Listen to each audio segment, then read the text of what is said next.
issues arise. One is, on the one hand, we have the general concept of computerization, which Madan and I have been struggling for years and years.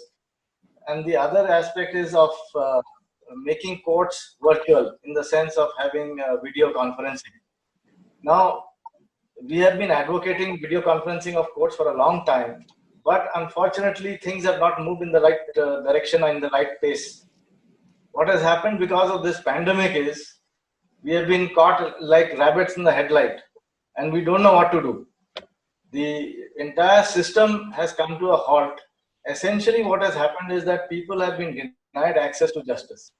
And access to justice being denied because of the lockdown and because of the fact that we are not up to mark with it. Now, what Justice Lokur pointed out, and I want to add on to that, is that the question of video conferencing with the High Court or the Supreme Court is one thing, but video conferencing with all the district courts functioning and 30, 40 matters in each district court, it's an impossibility given the situation that the technological situation that we have today. First and foremost problem that we have today is that there isn't enough bandwidth. And if there is no bandwidth, you will have people dropping in, dropping out, voice going in, going out, the video going in, going out, apart from the other issues which Mr. Lodhi had pointed out.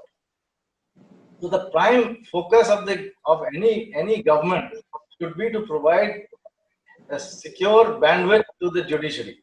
If that is not done, everything is over. I mean, there's no point in even discussing this.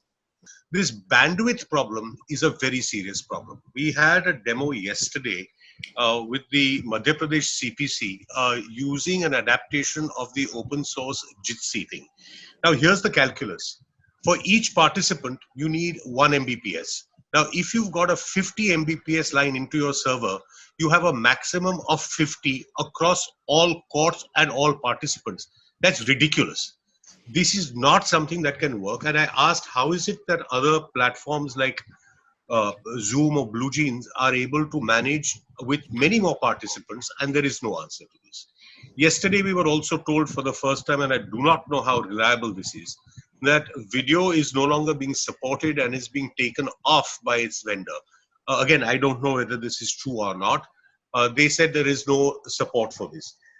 There are serious problems with this, and I agree that this is absolutely suboptimal. Even Zoom is suboptimal.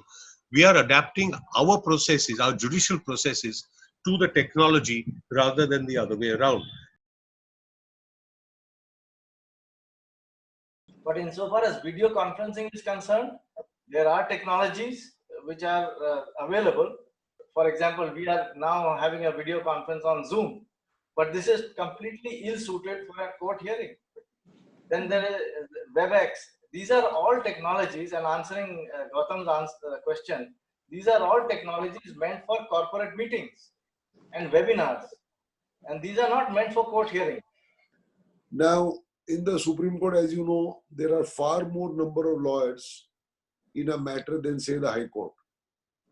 So the problem is that if I am assisted by, say, 3 other lawyers, they also get a connection. They can watch, but they can't interject. So as and when I am arguing before the court, only I have to respond, and I have to look for all the pages or all the materials.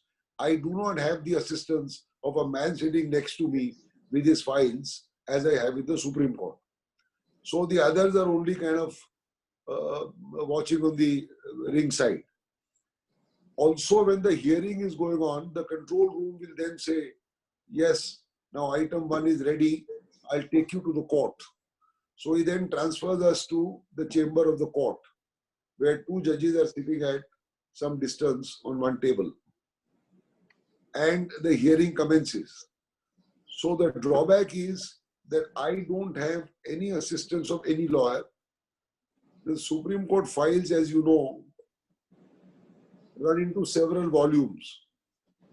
Now, either I have it physically or I have it on some device that I can still see.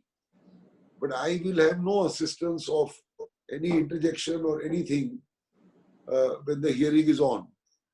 Even when the other side is arguing and I can mute my side, I still don't get the interaction.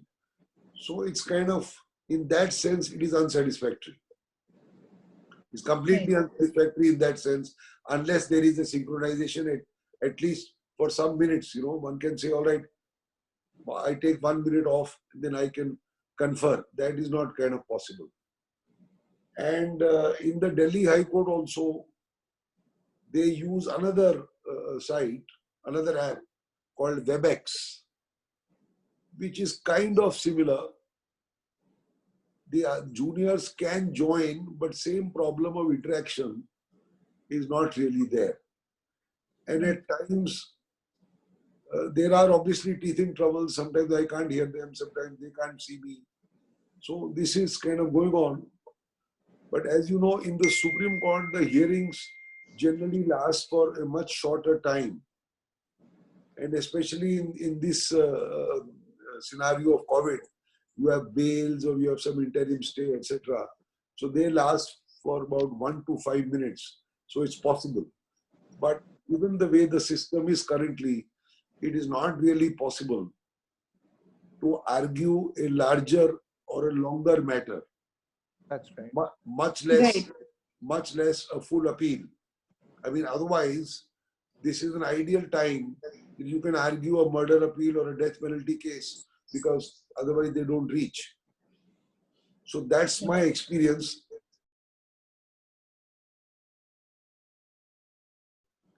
In the Supreme Court, only 1 or 2 benches sit.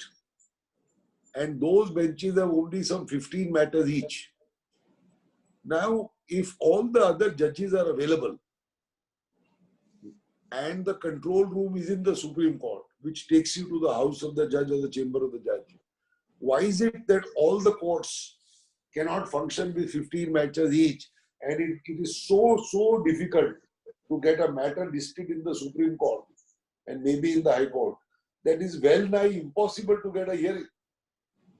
Well nigh impossible to get a hearing. Yes, I agree. We should have more courts, and I don't have an answer to Mukul's question about why more judges are not sitting, except that the experience perhaps on video is that they're constrained by their server limitations.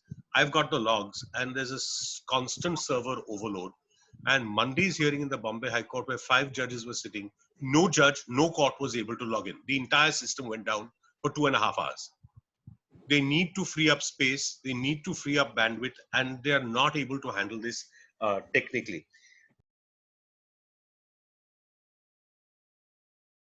I noticed that in our hearings in the High Court and the Supreme Court, barely the clients may get a link in, barely, but no member of the public gets it. While in Bombay, I noticed that in Justice Patel's case, he had allowed the general public also to see, or something like that. So it should also be allowed to the general public, except cases which are sensitive, like you have the Rajya Sabha TV or the Lok Sabha TV. The Supreme Court in Swapnil Tripathi does speak of open access and streaming, and I really use that as a springboard. I believe at a basic level that you cannot close courtrooms. If I can't stop a fellow from, well, Wuhan from taking a flight and coming into my courtroom, why should I stop him from coming in digitally?